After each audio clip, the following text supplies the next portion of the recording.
Esas alabanzas son de las que dice uno, quiero seguir cantando y cantando. O nada me pasa a mí. Están muy serios. ¿Qué les pasa? Tengo un amigo, se llama Sergio Rugerio. Él es el pastor de Semilla Toluca. Les voy a contar un detalle de mi amigo, pero no les voy a decir que yo le conté, ¿eh? La primera vez que lo invitaron a enseñar fue un miércoles, todavía nos congregábamos en el Salón del Valle. Pues básicamente estábamos haciendo nuestros pininos en el Señor, porque estábamos recién en el instituto, acabando el instituto y aprendiendo los que aprendieron, porque habemos unos cabeza dura que no tanto, pero bueno. Lo invitaron a enseñar un miércoles y entonces en su enseñanza se le ocurrió hacer un chiste y el chiste no pegó y toda la congregación bien seria. Entonces que se pone serio él y que se enoja y que así predicó duro, muy exhortativo. Jonas le decía, ¿qué culpa tiene uno, Sergio? Pero bueno, continuemos con nuestro estudio en el Éxodo capítulo 2.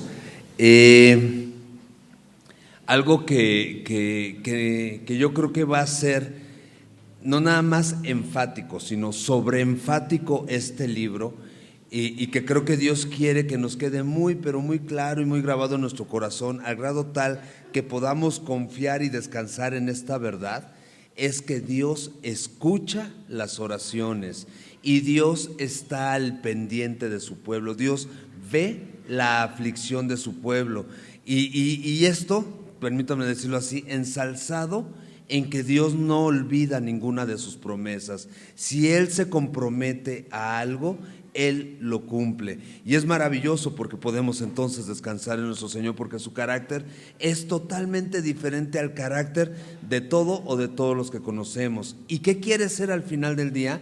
Quiere formar ese carácter en nosotros. Quiere que seamos gente fiel, gente que cumple, gente que escucha y que se conmueve con la aflicción de los demás. Y vamos a ver un poco, hoy nos va a dar unas pinceladas de cómo Moisés en cierta medida tiene ese corazón. Nada más que al no ser Dios, pues de momento no va a saber cómo resolver algunos temas y Dios va a tratar con él para después poderlo usar tan grandemente como lo usó. Oramos para entrar a nuestra porción del día de hoy. Hermoso Padre, nuevamente gracias por tu amor y fidelidad, gracias por esta mañana y porque nos maravilla, mi Señor, tratar de discernir que nos llamaste a conocerte, que nos dejaste tu palabra para darte a conocer y que nosotros te conozcamos, y cómo a través de ella quieres alimentar nuestra fe, quieres hacernos crecer en fe, y sabemos que la fe se traduce en confiar en ti, en descansar en ti, en creerte, y al final del día como confiamos y te creemos, obedecemos y caminamos hacia lo que tú quieres que hagamos, mi Señor. Por favor háblanos, por favor vuelve a revelar a cada uno de nosotros, llénanos de tu Espíritu Santo y sigue engrandeciendo tu nombre sobre cada uno de nosotros, Padre, te lo rogamos, en el nombre de Jesús, amén. Ok, Éxodo capítulo 2, nos quedamos en el versículo 11. Lo último que vimos fue el verso 10, como Moisés dice el texto, y cuando el niño creció, ella lo trajo a la hija de Faraón, la cual lo prohijó. ¿Qué es esto? La hija de Faraón crió a Moisés como si fuera su propio hijo. Y le puso por nombre Moisés, diciendo, porque de las aguas lo saqué. Y nosotros nos maravillábamos como en el cinismo, si se puede decir así, de Dios, esas bromas que Dios hace. ¿Qué quería Faraón? Faraón quería destruir a todos los hijos varones de los hebreos, porque la nación hebrea está creciendo, se está multiplicando, y Faraón en ellos está viendo un rival. En Faraón veíamos la sabiduría de este mundo, que según Santiago es animal, terrenal y diabólica. Es una sabiduría que está alreversada y es contradictoria, porque, no quiero que crezcan, que se multipliquen, pero tampoco quiero que se vayan. Pues si te estorban, déjalos ir, sería la lógica, ¿no? Sería lo prudente, pero no, o sea, ni esto ni lo otro, y él hace por matar a todos a todos los varones, y resulta que a Moisés lo rescatan y lo rescata su propia hija, y él va a dar de sus recursos para educar a Moisés, y Moisés va a crecer. Ahora, ¿cuál va a ser la finalidad en casa de Faraón? De que Moisés crezca y sea enseñado en todas las artes, las ciencias y en todo lo que lo educaron de acuerdo a los egipcios. Pues el heredero al trono de Egipto iba a ser Moisés. Por eso la película que nosotros tanto conocemos dice El Príncipe de Egipto. Se titula El Príncipe de Egipto porque el heredero del trono iba a ser Moisés. O sea, ¿notan lo contradictorio? Él quiere destruir a todos y resulta que su heredero va a ser un hebreo de los que él quiere destruir.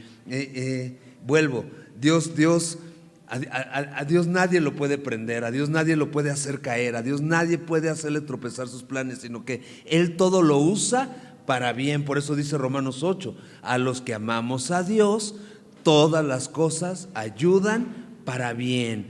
Y entonces, versículo 11, en aquellos días sucedió que creció ya Moisés, que crecido pues ya Moisés salió a sus hermanos y los vio en sus duras tareas, y observó a un egipcio que golpeaba a uno de los hebreos, sus hermanos. Entonces miró a todas partes y viendo que no parecía nadie, mató al egipcio y lo escondió en la arena. Ok, comencemos por el verso 11. Moisés ya creció, Moisés se quiere dar un rol, y es interesante ver que Moisés sigue considerando a los hebreos como sus hermanos, como su propia familia. ¿Qué quiere decir esto? Que Moisés no ha sido desarraigado ni de su raíz ni de su cultura. ¿Y esto a dónde nos lleva? ¿De dónde proviene la identidad de Moisés?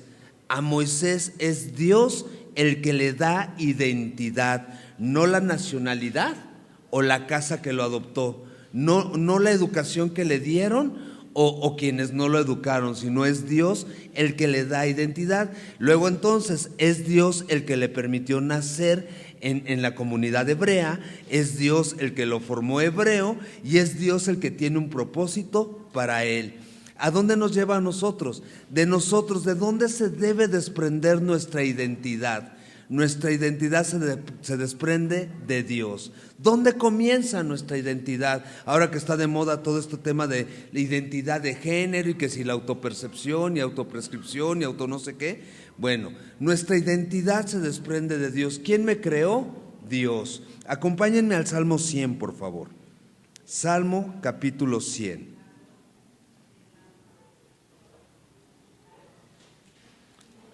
Antes de entrar a un debate que de repente sí se tuerce y sí se torna complicado, como define qué es una mujer, define qué es un hombre. Antes de entrar en ese tipo de debates que vuelvo, en tratar de explicar y de conceptualizar, aún para nosotros se torna complicado. Miren, se resuelve más fácil. Salmo 100, miren lo que dice. Primero es una invitación. Cantad alegres a Dios, habitantes de toda la tierra. Servid a Jehová con alegría, venid ante su presencia con regocijo. Tenemos la invitación de cantarle, de servirle y de vivir en su presencia. Invitación a la que ya podemos acceder con toda libertad, porque el Señor Jesús ya nos rescató, que es lo que veíamos hace 8 días. Así que si el Hijo os libertare, seréis verdaderamente libres. ¿Libres para qué? Para adorar a Dios. Versículo 3, reconoce que Jehová es Dios. Déjenme decirlo en otras palabras, reconoce que hay un solo Dios vivo, que hay un solo Dios verdadero, el cual creó los cielos y la tierra. Por tanto, Él nos hizo y no nosotros a nosotros mismos. ¿Quién me hizo? ¿Quién me creó? ¿Quién me formó? Dios. ¿Cómo me hizo Dios? ¿Cómo me creó? ¿Cómo me formó? Allá cada quien tiene que identificar. A mí me formó varón, a mí me formó mujer. Bueno, esa es la identidad que Dios te da. Primero, que eres un ser creado por Dios. Acto segundo, según Juan capítulo 1 versículo 12, mas a todos los que le recibieron, a los que creen en su nombre, les dio potestad de ser hechos hijos de Dios. ¿Qué quiere decir esto? Que no nada más soy un ser creado por Dios como un árbol, sino que al recibir a Cristo Jesús, al confiar en Cristo Jesús, soy un hijo de Dios o una hija de Dios, cual sea el caso.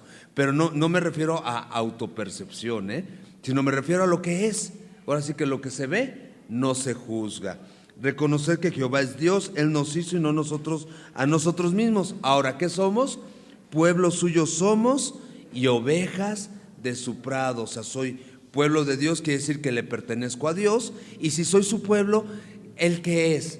Pues Él es mi Señor, Él es mi presidente, Él es mi rey, Él es mi príncipe, Él es mi autoridad. Luego entonces estoy sujeto a lo que mi autoridad quiere que se haga. Por eso la pregunta de Saulo camino de Damasco: ¿quién eres, Señor? ¿Qué es lo que quieres que yo haga? O sea, yo sé quién eres, pero ahora más bien dime qué es lo que quieres que yo haga. Igualmente, por favor, Señor, revélate a mi vida y dime qué es lo que quieres que yo haga, porque soy oveja de tu prado. ¿Qué implica ser una oveja de Dios? Que yo necesito de su cuidado, de su manutención, de que Él provea para mis necesidades. Necesito ser pastoreado por Él. Una oveja no se puede pastorear sola. Las ovejas son muy torpes. Y en su torpeza, una oveja es capaz de ella solita acostarse junto al lobo, aunque su vida corre peligro. Las ovejas son tan torpes que son capaces de caminar al despeñadero y seguir y no parar hasta que se caen y se rompen en pedacitos. Así hemos sido nosotros. Entonces nosotros necesitamos de Dios pastoreándonos, dirigiéndonos y guiándonos a hacer su voluntad. Verso 4 del Salmo 100. Entra por sus puertas con acción de gracias, por sus atrios con alabanza. Alábale, bendice su nombre, porque Jehová es bueno, para siempre es su misericordia y su verdad por todas las generaciones. Y entonces, ¿cuál es mi identidad? Mi identidad es que soy un ser creado por Dios, y gracias al regalo tan grande que Dios dio de dar a su Hijo y de convencerme a mí de pecado, justicia y juicio, es que soy un hijo de Dios y no puedo ir en contra de lo que Dios creó. Ahora, entiendo, pensando en esto de identidad de género, no voy a ahondar en esto, pero pensando en que en toda la confusión y que si se nace, se hurta, se hereda o como se tenga que decir. Ok, todos nacimos bajo condición de pecado, todos tenemos concupiscencias, todos tenemos una inclinación más hacia un lugar que hacia otro en cuanto a nuestras concupiscencias. Pero ¿cuál es la respuesta a todo eso? Reconoce que naciste bajo condición de pecado, traes tu pecado delante de Dios, lo confiesas a Dios, te arrepientes y permites a Dios hacer su voluntad en ti. El tema del género no se resuelve, si soy hombre, no se resuelve volviéndome promiscuo, o si soy mujer, volviéndome promiscua en cuanto a lo heterosexual, ¿no? Metiéndome con uno, con otro, o con una, con otra, con otra, con otra. Así no se resuelve, porque eso se llama adulterio y se llama fornicación.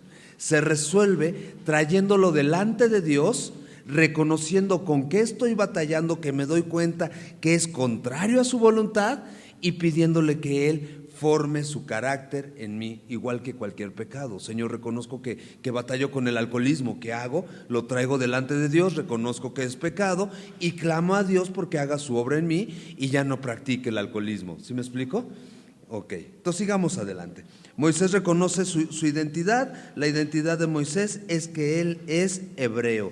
Pero acompáñenme a Hechos capítulo 7, porque el tiempo ya pasó. ¿Cuánto tiempo pasó de que la hija de Faraón tomó a Moisés y qué ha venido pasando en la vida de Moisés? Hechos capítulo 7, verso 23. Dice que este rol que salió a darse Moisés, a ver a sus hermanos, a ver qué sucede con la nación hebrea, miren cuando dice que sucedió. Cuando hubo cumplido la edad de 40 años.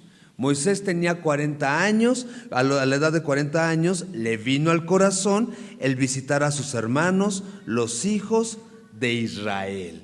Y entonces tiene 40 años Moisés, sale a sus hermanos y los vio en sus duras tareas. Ok, ¿qué significa ver a sus hermanos en sus duras tareas? La expresión que usa el texto es ver, pero ver con tristeza. O sea, cuando observas algo que te oprime el corazón y que te bajonea, es lo que está diciendo que le sucedió. Que sale, va a ver a sus hermanos y los está observando y ve cómo están esclavizados y cómo sus tareas son duras, son pesadas. Y entonces su corazón se puso triste. Y entonces, dentro de la tristeza, observa algo más. Observa a un egipcio golpeando a uno de los hebreos, sus hermanos. Y este golpeando, sí es pasándose de lanza. O sea, sí siendo un gandalla y dándole hasta con la cubeta por debajo de la lengua. Y entonces ve cómo está siendo maltratado este hombre. Y entonces suceden cosas en el corazón de Moisés. Para ver qué es lo que sucede, acompáñenme a Hebreos capítulo 11. Iba a tratar yo de explicar esas cosas, por eso hice una pausa, pero mejor que nos las explique la Biblia.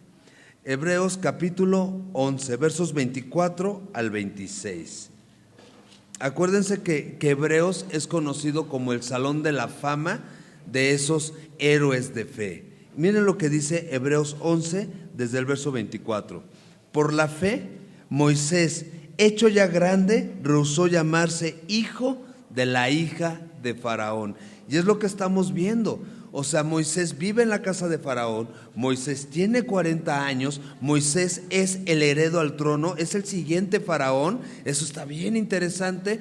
Y en vez de quedarse enfocado en eso, él sale a ver qué está pasando con sus hermanos, qué está buscando, identificarse con su nación, escogiendo antes ser maltratado con el pueblo de Dios que gozar de los deleites temporales del pecado. Él sabía que al identificarse con los hebreos, de los cuales había declarado Faraón que eran los peores enemigos de Egipto, o uno de los enemigos de Egipto, él sabía que al identificarse con ellos iba a caer de la gracia de Faraón y que iba a ser contado por un enemigo más. Y entonces él escogió eso, ser maltratado con el pueblo de Dios. Ahora dice que gozar de los deleites temporales del pecado. Tenemos que recordar que Faraón, en las imágenes, Faraón representa a Satanás y Egipto representa a este mundo junto con sus delitos, junto con sus pecados. Y sabemos que la cultura egipcia dista mucho del carácter de Dios, de lo que Dios quiere que se haga. Los egipcios resaltan cualquier cosa menos el carácter de Dios, ¿ok? Y entonces él prefirió identificarse con Dios que gozar de estos deleites temporales, teniendo por mayores riquezas el vituperio de Cristo que los tesoros de los egipcios, porque tenía puesta la mirada en el galardón. Ok, teniendo por mayores riquezas el vituperio de Cristo. Más adelante, en algunos aspectos, vamos a ver cómo Moisés se identifica claramente con el Señor Jesucristo, como en el momento histórico en el que Él está, va a ser un tipo del Señor Jesús, cómo nos va a prefigurar lo que va a vivir el Mesías. Y entonces sale, mira a sus hermanos y ve que los están maltratando. Ve a este egipcio maltratando. Vemos que Moisés tiene entonces un corazón empático hacia sus hermanos los hebreos. Y vamos a ver a un hombre que no puede quedarse con las manos cruzadas. ¿Por qué? Porque reconoce, es mi pueblo. Ahora, hay una lógica. ¿Qué sucedía en la mente de Moisés? Pues Moisés se sabía con autoridad. Pues era el hijo de la hija de Faraón, era el heredero, se sabía con autoridad. Y algo vio Moisés en su vida, que él reconocía que él iba a ser el libertador de la nación hebrea. Y entonces, mira, ve a golpeando a su hermano, verso 12, mira a todas partes y viendo que no parecía nadie, mató el egipcio y lo escondió en la arena. Ok, el hecho de que mire a todas partes, uno, y el hecho de que lo esconda en la arena, nos dice el texto, nos deja entrever el texto que Moisés sabe que está haciendo algo que no está bien, ni ante los ojos de Faraón, ni ante los ojos de quienes lo rodean, y mucho menos ante los ojos de Dios. O sea, no porque este hombre, a quien Dios va a usar de una forma tan extraordinaria, haya comenzado su carrera con un homicidio, no quiere decir que Dios respalda el homicidio. Nosotros sabemos que lo que Dios hace es dar vida, y lo que Dios busca es preservar la vida, que es lo que ha hecho con nosotros. Ha tenido gracia, ha tenido misericordia, no nos ha llamado a cuentas, nos ha preservado la vida, y no nada más nos ha preservado la vida, sino que al convencernos de pecado, justicia y juicio, nos ha concedido vida y vida en abundancia, vida y vida eterna. Entonces, en esta resolución que está teniendo Moisés para salvaguardar la integridad del hebreo, no está reflejando el carácter de Dios. Y esto nos puede dar como la antesala a lo que sigue. Todavía Moisés necesita que Dios trate con él. Moisés ya fue educado en todas las ciencias y las artes de los egipcios. Acompáñenme nuevamente a Hechos, por favor, porque solo leímos el verso 23. Vamos a ver todo lo demás que sucedía en la vida de Moisés. Miren, Hechos capítulo 7, verso 23. Cuando hubo cumplido la edad de 40 años, le vino al corazón el visitar a sus hermanos, los hijos de Israel, y al ver a uno que era maltratado, lo defendió, e hiriendo al egipcio, vengó al oprimido. Verso 25. Pero él, pensando que sus hermanos comprenderían que Dios les daría libertad por mano suya, mas ellos no lo habían entendido así. ¿Ok? Luego dice el verso 26, y al día siguiente se presentó a unos que reñían y los ponía en paz, diciendo: varones hermanos sois, ¿por qué os maltratáis el uno al otro? Y entonces Moisés tenía cosas en claro, pero Moisés no está resolviendo a este momento conforme a la voluntad de Dios. Se precipita y termina matando al egipcio. Algo que vemos en esto es que en cierta medida en el corazón de Moisés podríamos identificarlo un poco como el rey David. Moisés tenía un corazón conforme al corazón de Dios. Y entonces Moisés era movido por la justicia. Él buscaba que se hiciera justicia. Él cree que matando al egipcio lo soluciona. Por ahí dicen: muerto el perro se acaba la rabia. Lo esconde y piensa que no pasa nada. Verso 13. Al día siguiente salió y vio 2 hebreos que reñían. Entonces dijo al que maltrataba al otro: ¿por qué golpeas a tu prójimo? Vamos, y reitero, Moisés sabía que tenía autoridad porque había sido prohijado por la hija de Faraón, venía de la casa de Faraón. Moisés sabía que había un propósito con su vida, por algo Dios preservó su vida y no permitió que se muriera en el río. Pero lo que Moisés reconoce, no todo el mundo lo reconoce en ese momento. Verso 14. Y él respondió: ¿quién te ha puesto a ti por príncipe y juez sobre nosotros? ¿Piensas matarme como mataste al egipcio? Ay, hijo mano. Entonces ahí ya se pone difícil la conversación. Primero, ¿quién eres? ¿Quién te crees? Y hay una lógica. Si yo soy hebreo y estoy puesto en esclavitud, y hay otro hebreo que vive en la casa de Faraón, que vive con los lujos de Faraón, pues se despierta obviamente la envidia. ¿Y quién eres? ¿Quién te crees? ¿Porque estás allá te crees superior? ¿O qué onda? Y es algo muy natural en el corazón del hombre, envidiar a alguien que tiene una situación como de mayor privilegio, como de mayor privilegio. Y entonces, ¿quién te puso por mi autoridad? Y luego lo que pone una nube como negra es que, según Moisés, nadie lo vio matar al egipcio, y según Moisés, nadie lo vio enterrar al egipcio. Y entonces le dice: no, sí te vimos. Y entonces, ¿vas a matarme como mataste al egipcio? Pues es así como resuelves tu vida, Moisés.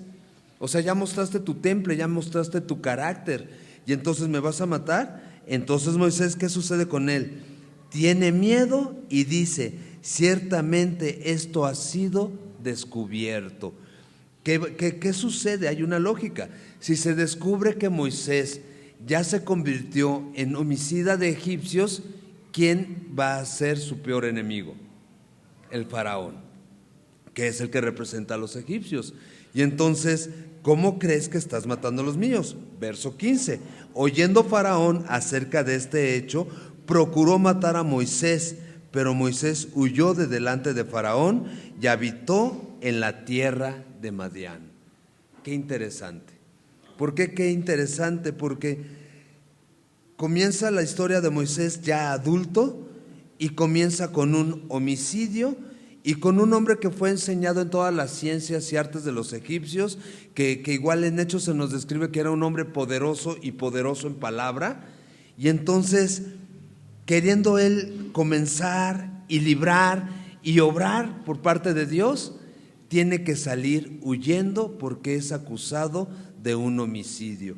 ¿Qué nos va a mostrar el texto? El texto nos muestra, la Biblia, la historia de Moisés nos muestra que Dios capacitó a Moisés en todas las áreas, o sea, lo capacitó en ciencias, en arte, en artes bélicas, etcétera, etcétera, etcétera. Todo lo que recibió por parte de la escuela de los egipcios, pero también ahora lo va a capacitar en la humildad. Ahora va a procurar que Moisés sea humillado para que todas esas riquezas o jactancias que él pudiera tener, las pudiera deshacer delante de Dios y entonces convertirse en un hombre manso, en un hombre humilde, en un hombre que sea manejable e instruible por Dios y no un hombre que resuelva el día a día de acuerdo a su prudencia. ¿Ok? Y entonces Dios se lo va a llevar al faraón. Verso 16. Y estando sentado junto al pozo, verso 15. Y oyendo Faraón acerca de este hecho, procuró matar a Moisés, pero Moisés huyó de delante de Faraón y habitó en la tierra de Madián. Moisés tiene que huir porque Moisés fue rechazado aún por su propio pueblo. ¿Quién te puso? ¿Quién te puso por príncipe? ¿Quién te puso por juez? Y entonces miren, aquí permítanme identificar a Moisés con nuestro Señor Jesucristo. Tanto Moisés como el Señor Jesús fueron primero favorecidos por Dios desde su nacimiento, porque nacen en una época peculiar cada uno de ellos, con decretos de las autoridades peculiares y ambos fueron favorecidos por Dios. En ambos su vida fue preservada milagrosamente. Y no nada más su vida en el nacimiento, sino toda su niñez ocurrieron milagros que les preservó la vida. Por ejemplo, sabemos que el Señor Jesús, junto con sus papás, se fueron a vivir a Egipto. Y pasado algún tiempo ya tuvieron que regresar a Jerusalén. Y entonces su vida fue preservada milagrosamente. Ambos, tanto el Señor Jesús como Moisés, eran poderosos en obras y en palabras. ¿Qué quiere decir esto? Que el poder de Dios a ambos los respaldaba. ¿Ok?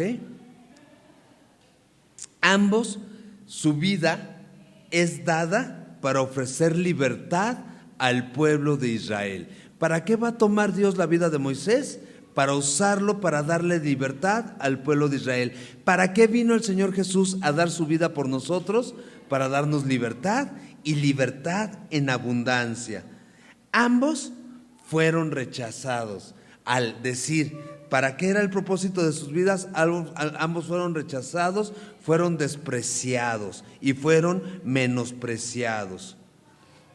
En ambos se les rechazó su derecho a ser príncipes y jueces sobre Israel. Moisés tenía el derecho de ser un príncipe y un juez sobre Israel porque evidentemente Dios se lo dio. O sea, había sido creado por la hija de Faraón. No nada más iba a gobernar a los israelitas, sino hasta los propios egipcios. Y el Señor Jesús, hay un momento en que está ante los israelitas y les dice: yo tengo muchas cosas que juzgar acerca de ustedes y mi juicio es verdadero, pero no vine a juzgar, sino solamente vine a hacer lo que veo a mi Padre hacer. Vine a hablar lo que me da mi Padre que yo hable. Y entonces no juzgaron, como que renunciaron a ese derecho de ser príncipe y juez sobre de la nación. Que bueno, el Señor Jesús lo vamos a ver regresar como Rey de Reyes y Señor de Señores, y va a venir a gobernar ya no como príncipe, sino como el Rey, como el Señor. ¿Ok? Al igual, tanto Moisés como el Señor Jesús no podían ejercer ese llamado, ese ministerio de ser libertadores de su pueblo mientras vivan en palacios de gloria. Moisés en el palacio de Faraón, y si el Señor Jesús sigue viviendo en el palacio real allá en los cielos, pues no podrían ofrecer esa libertad. ¿Qué hizo el Señor Jesús? Se despojó de sí mismo, tomó la forma de siervo y se hizo semejante a nosotros. Y estando en nuestra condición, se humilló a sí mismo, haciéndose obediente y obediente hasta la muerte y muerte de cruz. ¿Qué sucede con Moisés? En cómo él resuelve su vida, es despojado de esa gloria de vivir en el palacio de Faraón y es llevado para que se le trate y se humille. ¿Ok? Entonces tienen que dejar el trono, alejarse del palacio, entrar en una posición humilde antes que poder liberar a nadie, antes que poder liberar a su pueblo. Moisés planea la liberación de la nación de Israel como lo planearía cualquier hombre. Y entonces él mismo, por lógica, se percibe como un hombre clave en la libertad, debido a su trasfondo, de donde nació, en donde vivía, su educación, y además él tenía una simpatía natural por su pueblo. Pero las cosas no iban a ser conforme a su voluntad, sino que tenía que dar paso a la voluntad de Dios. ¿Y qué dice el Señor Jesús? Yo no vengo a hacer mi voluntad, yo vengo a hacer la voluntad del Padre. Dios mío, hágase tu voluntad y no la mía. ¿Ok?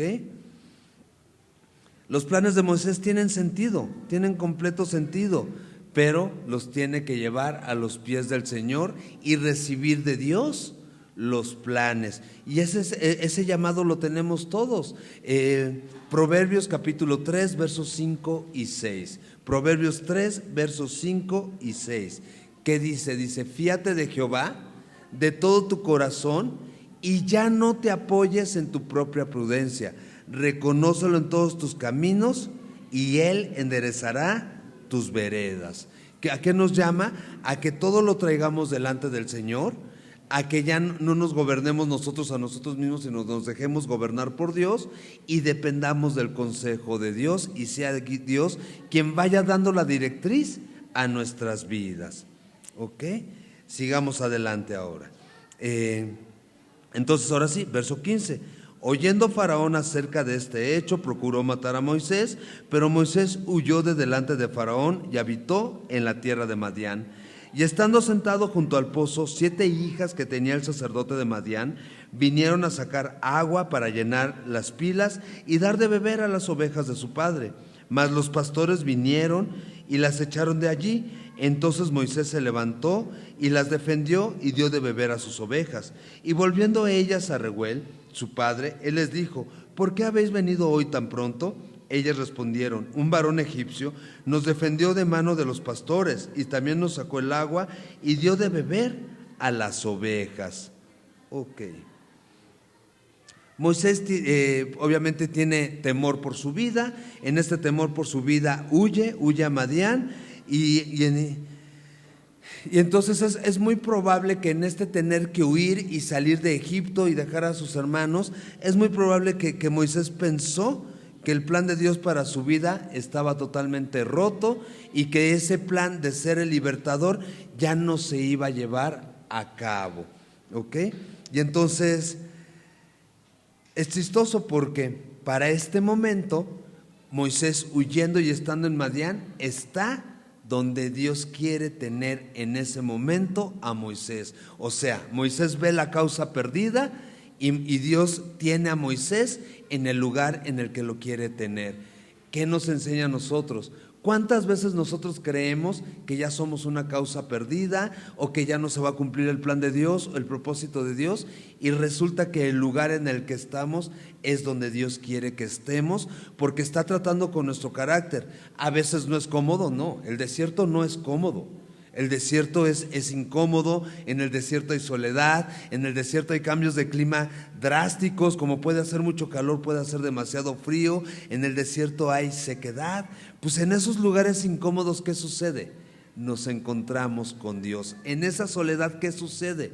Me encuentro, me veo, y como diría mi amigo Job, me aborrezco a mí mismo en polvo y ceniza, pero cuando veo al Señor, me glorifico en el Señor, ¿me explico? Y veo qué grande, qué hermoso, qué maravilloso, y lo conozco y me rindo, y ya no procuro rescatar nada de mí, sino que me doy cuenta que no hay nada rescatable y que se necesita que Dios haga su obra en mí. Y entonces muchas veces el desierto, reitero, es el lugar donde Dios nos quiere tener para Él revelarse a nuestras vidas y glorificarse.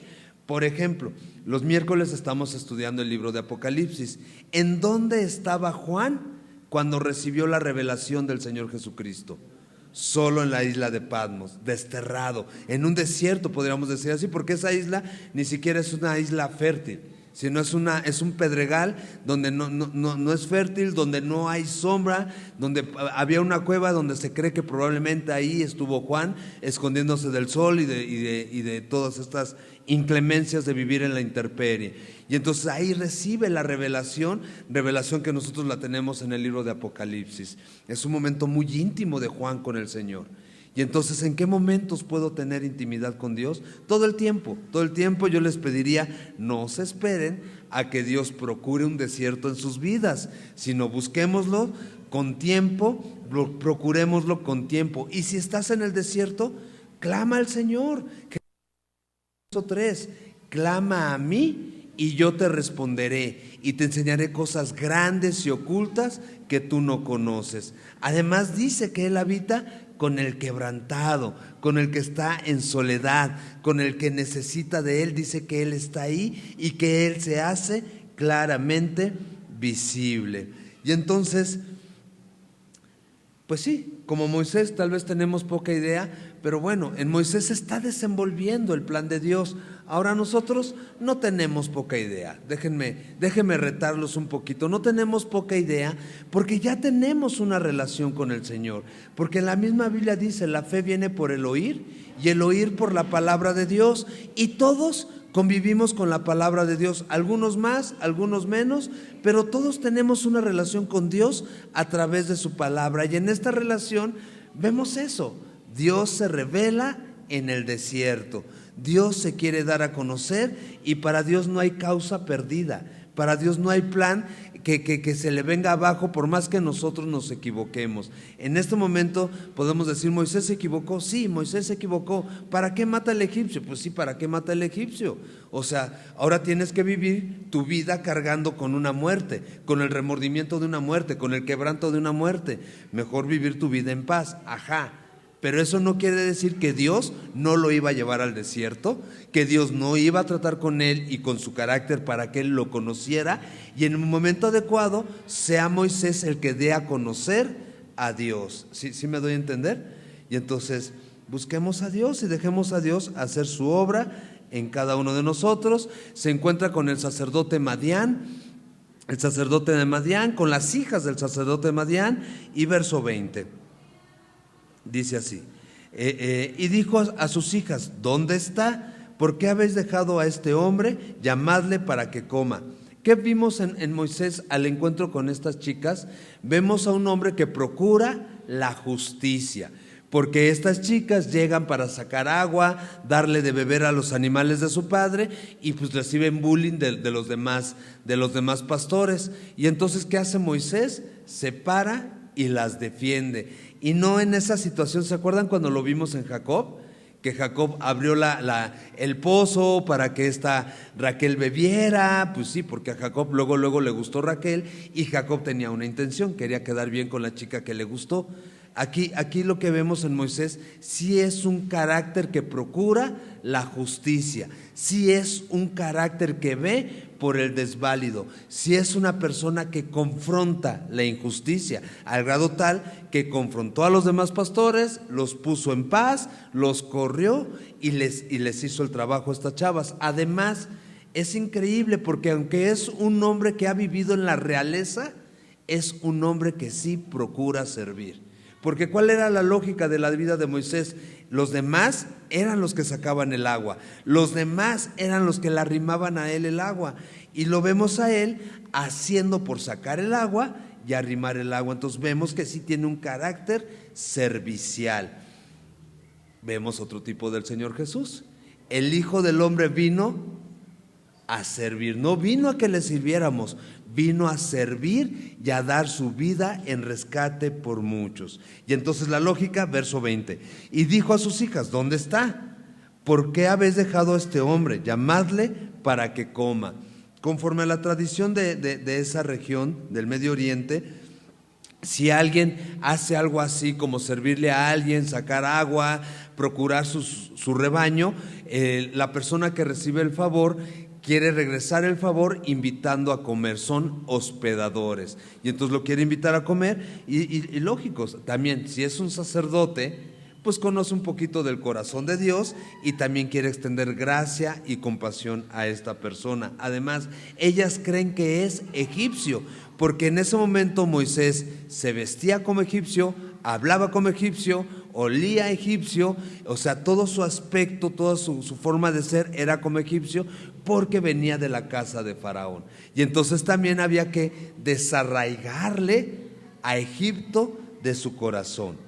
Verso 21, y Moisés convino en morar con aquel varón, y él dio a su hija Séfora por mujer a Moisés. Y ella le dio a luz un hijo, y le puso por nombre Gersón, porque dijo: forastero soy en tierra ajena. Moisés convino en morar con ese hombre, pues básicamente platicaron, se llevaron bien, vieron provecho el uno para el otro en cuanto al trabajo, en cuanto a lo que tenían que hacer, y le da por mujer a Séfora, a su hija Séfora, ¿ok? Y el nombre de Séfora significa pequeña, entonces le dio a su hija pequeña por esposa, o su pequeñita por esposa, ¿ok? Y entonces él tiene un hijo que le pone por nombre Gersón. Gersón significa extranjero. Y qué interesante que le ponga a su hijo Gersón extranjero. ¿Qué está haciendo Moisés? ¿O qué está haciendo Dios en Moisés, mejor dicho? Dios está llevando a Moisés a reconocer que él es extranjero y peregrino en esta tierra.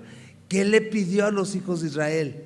Que habitaran en tiendas y que moraran como nómadas en toda la tierra prometida, porque ellos tenían su mirada puesta en una nueva ciudadanía, una nueva tierra. Ahora nosotros, ¿qué se nos pide? Igualmente, que vivamos con nuestra mirada puesta en la nueva Jerusalén, en la tierra celestial donde está nuestro gran Dios y Salvador Cristo Jesús, y que vivamos en este mundo como extranjeros y peregrinos.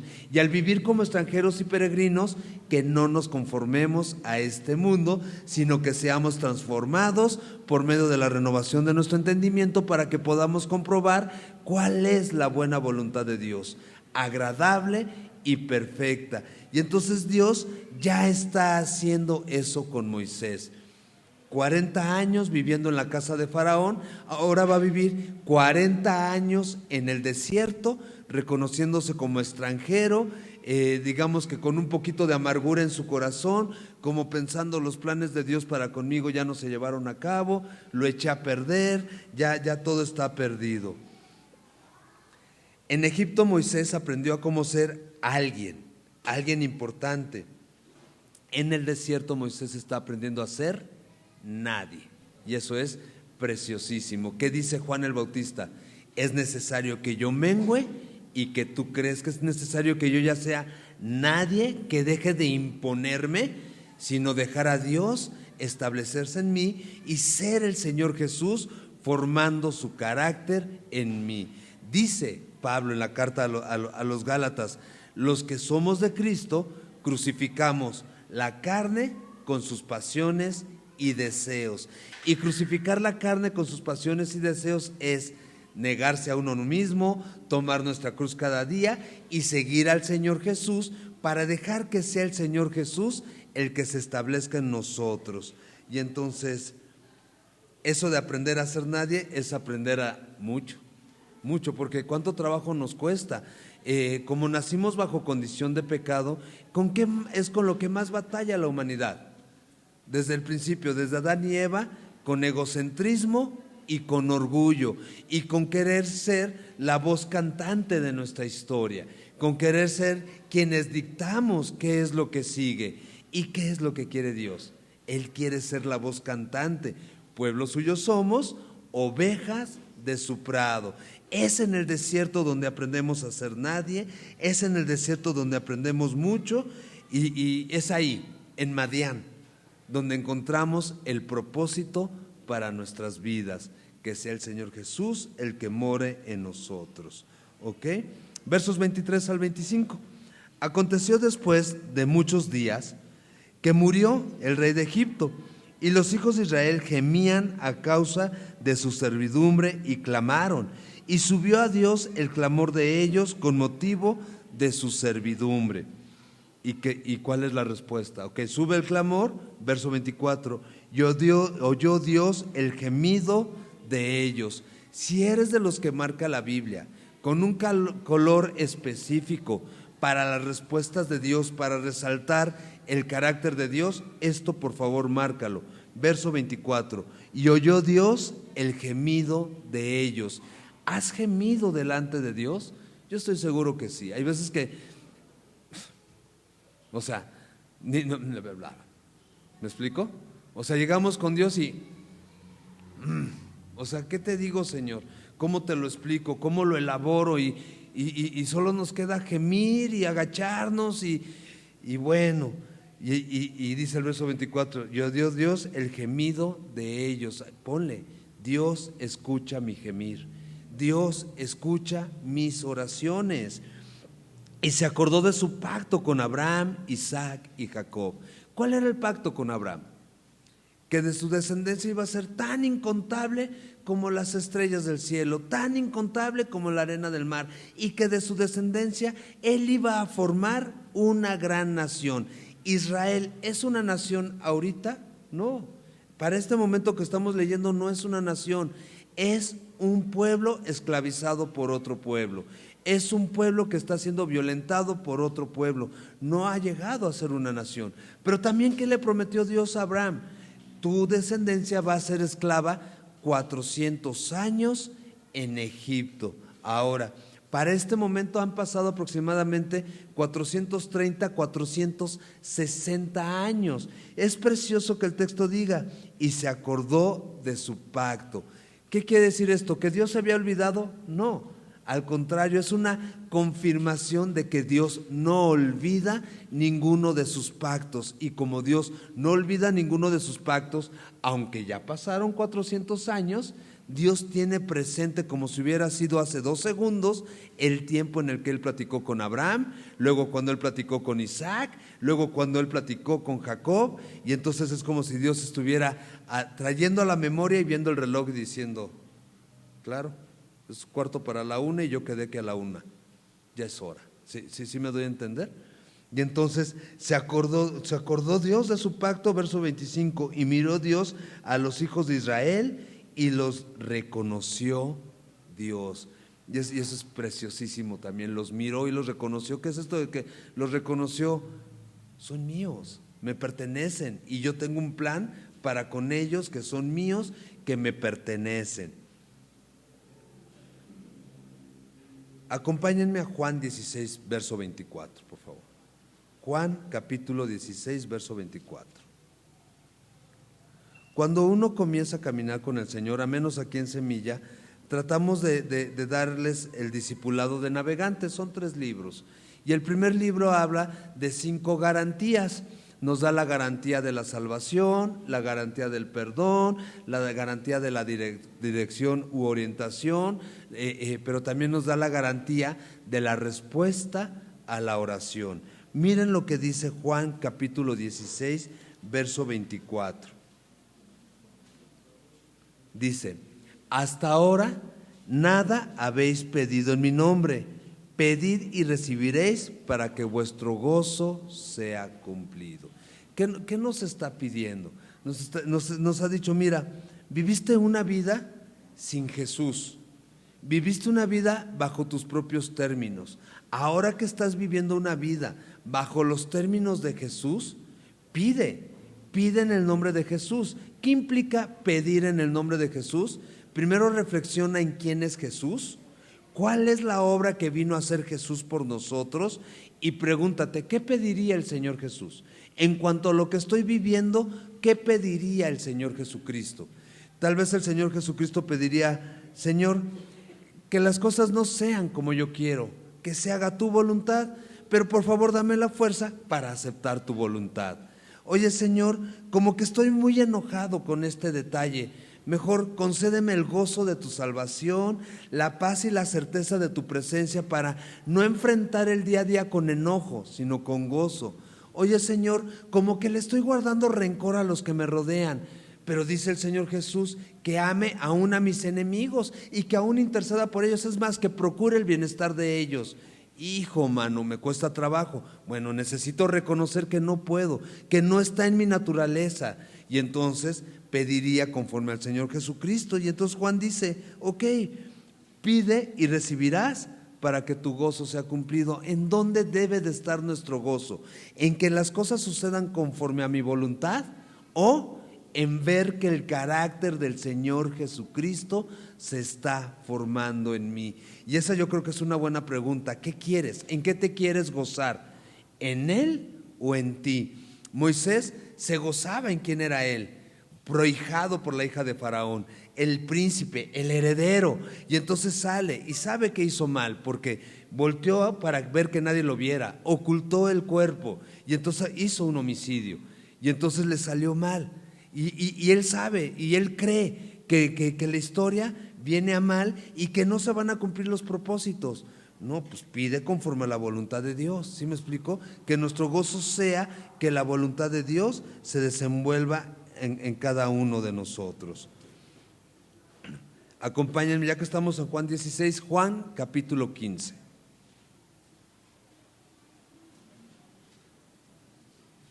Ok. ¿Qué necesito hacer para gemir de acuerdo a la voluntad de Dios? Para que mi gemido no sea disonante a la voluntad de Dios. Juan capítulo 15, verso 7. Si permaneces en mí y mis palabras permanecen en vosotros. ¿Qué es lo que me pide Dios? Que permanezca en Él. Algo que sí le sucedió a Moisés, independientemente de los errores que ha cometido hasta ahorita, y fíjense cómo la Biblia es bien interesante, porque no nos presenta hombres perfectos, sino nos presenta hombres que Dios usó con todo y sus errores y sus carencias, donde Dios se glorificó a sí mismo, donde Dios formó un carácter.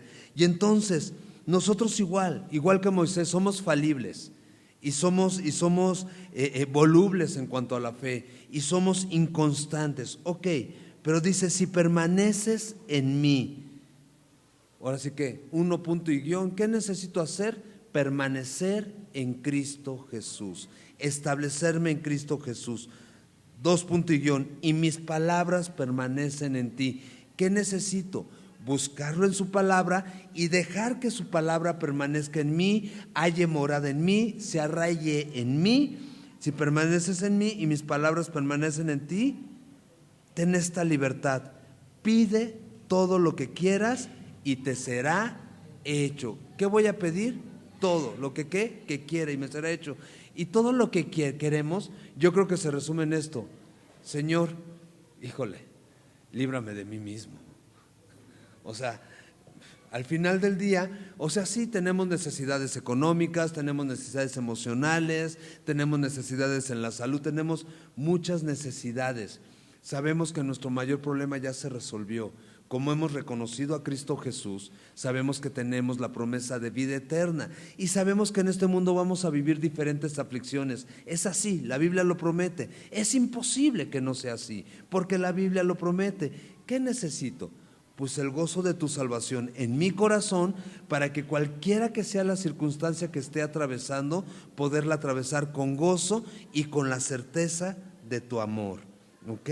Acompáñenme a Filipenses, por favor.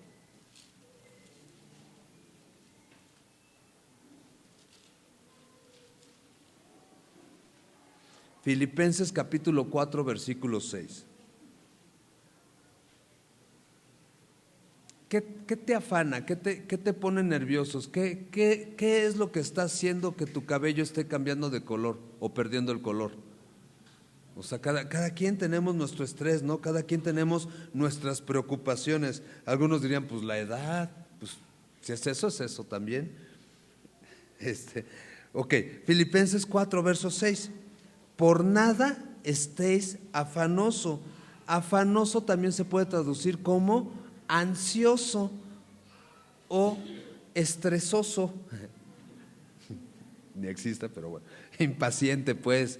O sea, que el estrés no te consuma, que no te gobierne el estrés, no lo permitas, sino sean conocidas vuestras peticiones delante de Dios en toda oración y ruego con acción de gracias. O sea, en vez de preocuparme, afanarme, desesperarme, angustiarme y ceder a la tentación de resolver el día a día bajo mi propia prudencia, dice no, más bien presenta tus peticiones a Dios con toda oración, con todo ruego. O sea, si te invita a rogar, sí ruégale.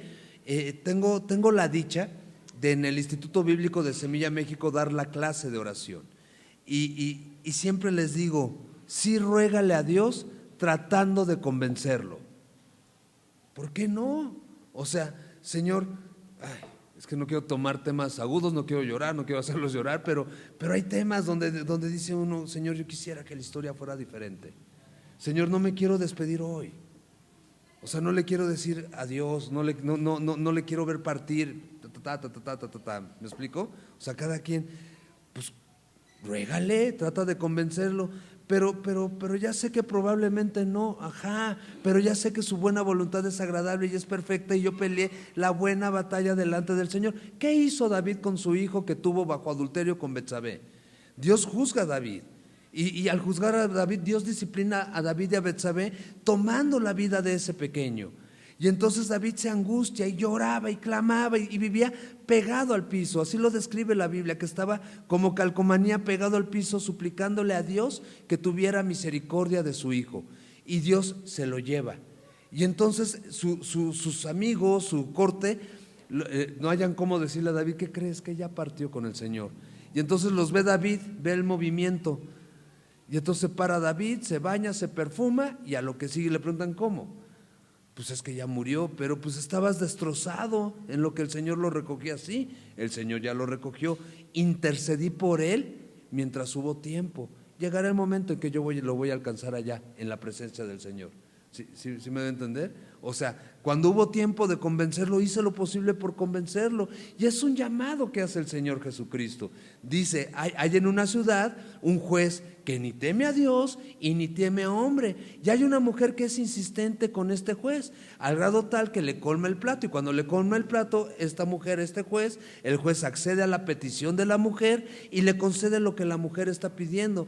Noten ¿qué juez está usando el Señor Jesús de ejemplo? Un juez malvado que no tiene temor de Dios ni de hombre, para contrastarlo con el carácter de nuestro Dios y Padre Celestial, que nos ama de tal manera que dio a su Hijo amado. Y si no negó a Cristo Jesús por nosotros, ¿no nos dará junto con Él todo lo demás que necesitamos? Y entonces vuelvo, por nada estéis afanoso, sino sean conocidas tus peticiones delante de Dios con toda oración y ruego, con acción de gracias.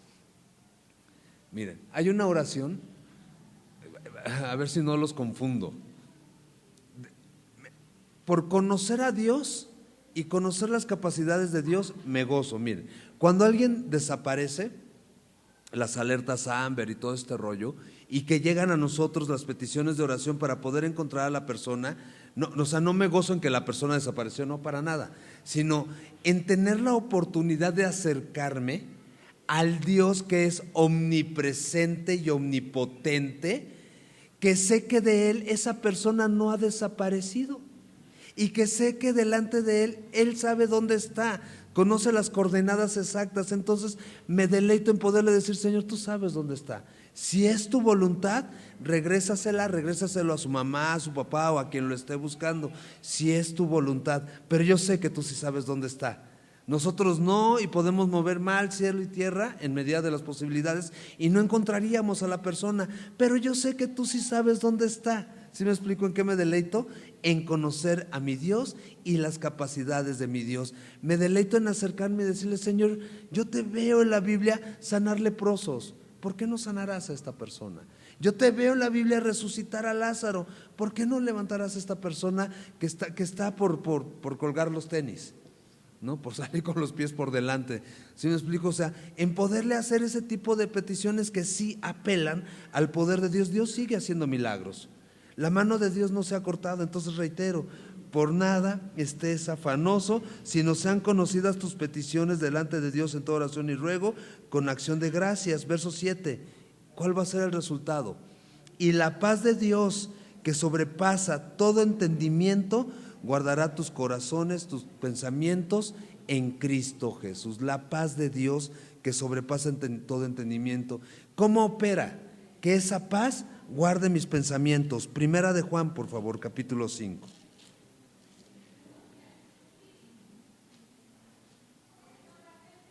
Fíjense en qué se va a traducir la paz. Primera de Juan, capítulo 5, verso 14.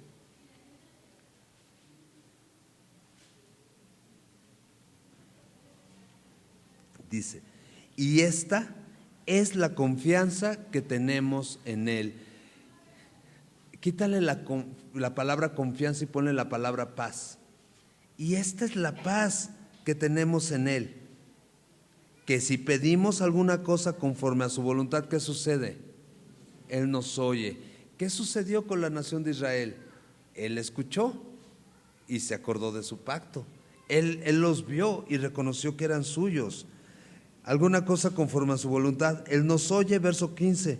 Y si sabemos que Él nos oye, ahora déjenme explicarles algo. La palabra sabemos es llegar a entender. La palabra original en el griego significa esto: llegar a entender, llegar a saberlo a través de la experiencia.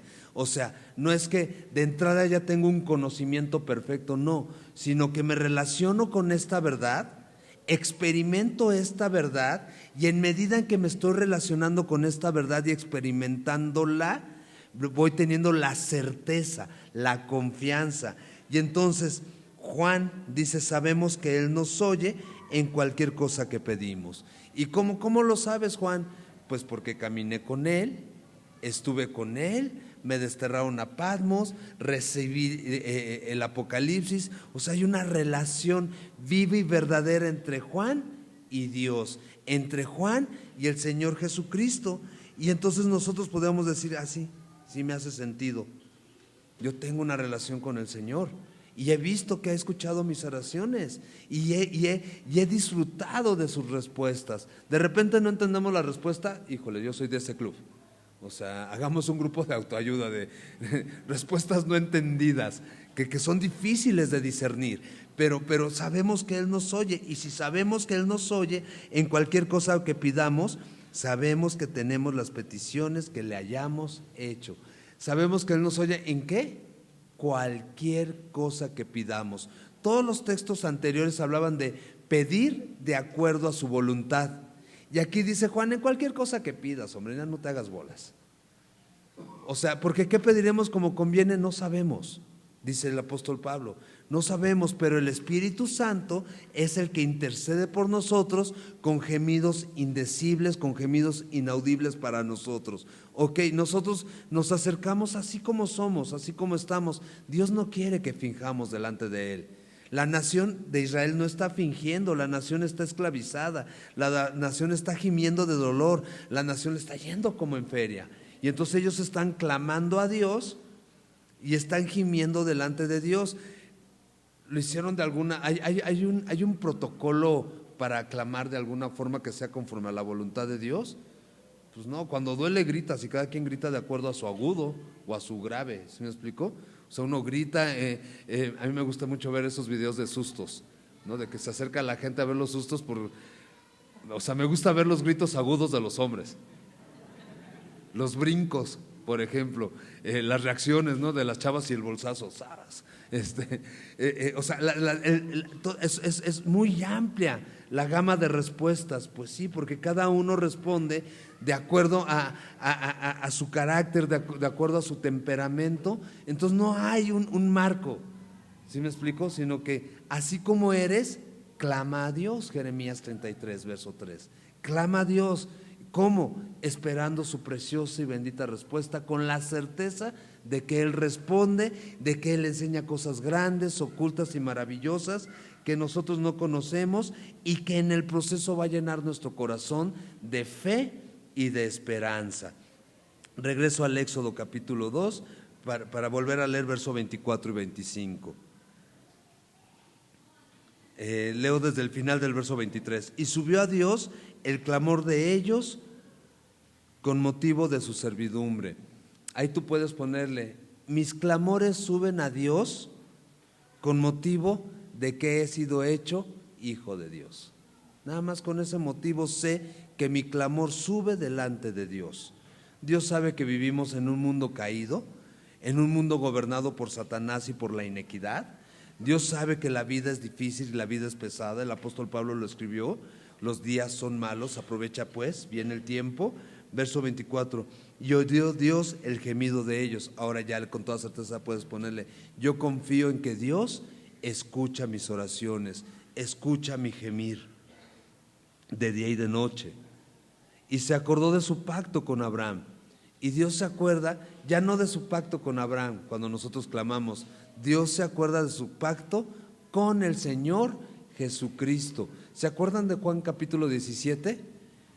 El Señor Jesucristo ora por los que habían de creer por la palabra de los discípulos. Entonces oró por nosotros. El Dios se acuerda del pacto que hizo con Cristo Jesús. Verso 25: y miró Dios a los hijos de Israel. ¿Cuánto más va a mirar Dios a los hijos de Cristo Jesús, nuestro Padre eterno? Y los reconoció Dios. ¿Te acuerdas que Dios nos concedió su Espíritu Santo como arras de la posesión adquirida? O sea, que tenemos un sello que dice: soy de Dios, le pertenezco a Dios, y entonces Dios nos reconoce como suyos. ¿Oramos? Hermosísimo Padre, nuevamente gracias por tu amor, por tu fidelidad, por tu palabra, mi Señor, y por revelarte a nuestras vidas y mostrarnos que tu mirada no se ha apartado de nosotros, que tu buena mano no se ha cortado para con nosotros, mi Señor, y que tú escuchas la oración, tú escuchas el clamor, tú ves la aflicción en la que vivimos, las diferentes pruebas que atravesamos.